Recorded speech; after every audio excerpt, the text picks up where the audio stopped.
Melodic, intriguing, musically thought-provoking, dynamic. Those are all words that can be used to describe today's album. But we'll get to that in a minute. First of all, let me say hello everyone. Welcome to all of you who may be viewing these reviews for the first time, and a hearty welcome back to all of you who have been here before. With that being said, it's time for another metal review, and today we're taking a look at an album that throws a lot back to At the Gates-esque melodic death metal. This is The Crown with Cobra Speed Venom. The first thing that someone notices whenever you buy a CD, obviously, is the album art. And Cobra Speed Venom has one of the most epic album covers I've ever seen. It's like a wave of demons crashing in on itself, but then you have this sunny spot over here. It's almost like an artistic look at the battle between dark and light, and it's great. And it really makes you think about what could possibly be on the CD. Once you dig into the album, there is a lot to like musically. The melodies here harken back to something like Slaughter of the Soul, and it sounds like Dark Tranquility, only without a lot of the more atmospheric elements and way, way, way more of the melodic elements. And I can't get enough of it. The first song, Destroyed by Madness, starts off in a really unconventional way for a melodic death metal album. It starts off with cellos, but then the guitars and drums kick in and you're transported to an area where you feel as if you're kind of floating a bit with this wonderful melodic guitar work that they've got going.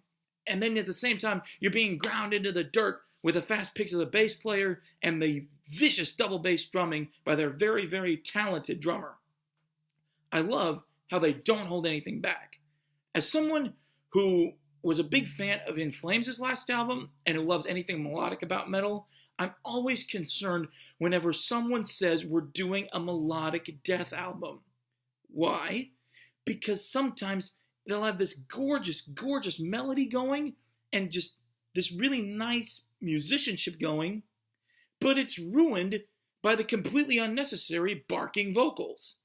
You know, because the vocals are often mixed very forward, and that's all you can hear. It's difficult to wrap your head around, oh, that's a really interesting thing that they're doing musically, but the vocals are just so forward in the mix that it doesn't work. Just look at Soilwork's early stuff, or In Flames' early stuff. They had excellent musicianship, but the growling vocals ruined it all.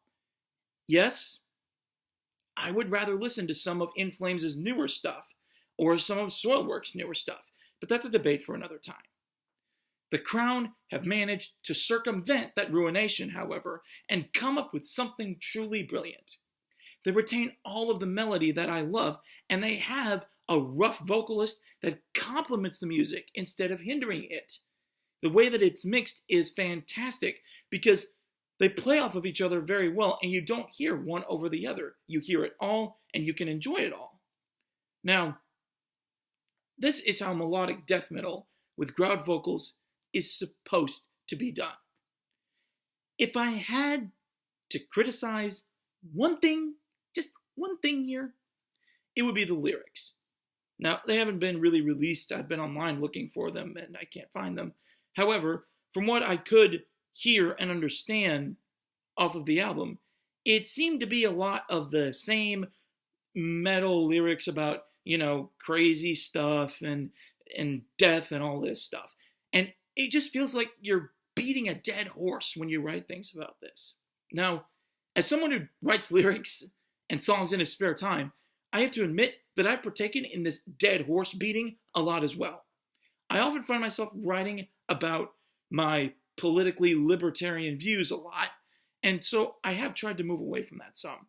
I still love writing about politics, but it doesn't infuse as much into the lyrics that I write now, you know.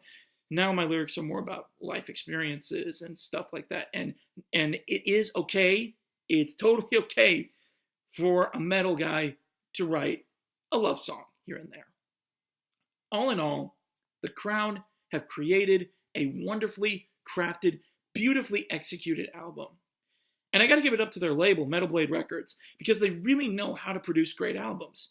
It sounds like a more melodic version of Cannibal Corpse's album from last year, which was one of my albums of the year. So anything in that vein, I'm a fan of. Yes, The Crown have reestablished their position at the top of the melodic death metal heap, and I highly recommend it. This gets a 95 out of 100 on the Yearly Perfection scale. Thanks for watching.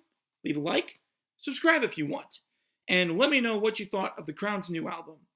Next week, we're going to review an album by a band that I've never listened to a whole lot, but from what I have heard, they're a solid metalcore group. Next week is Bless the Fall's new album, Hard Feelings. Have a great week, guys.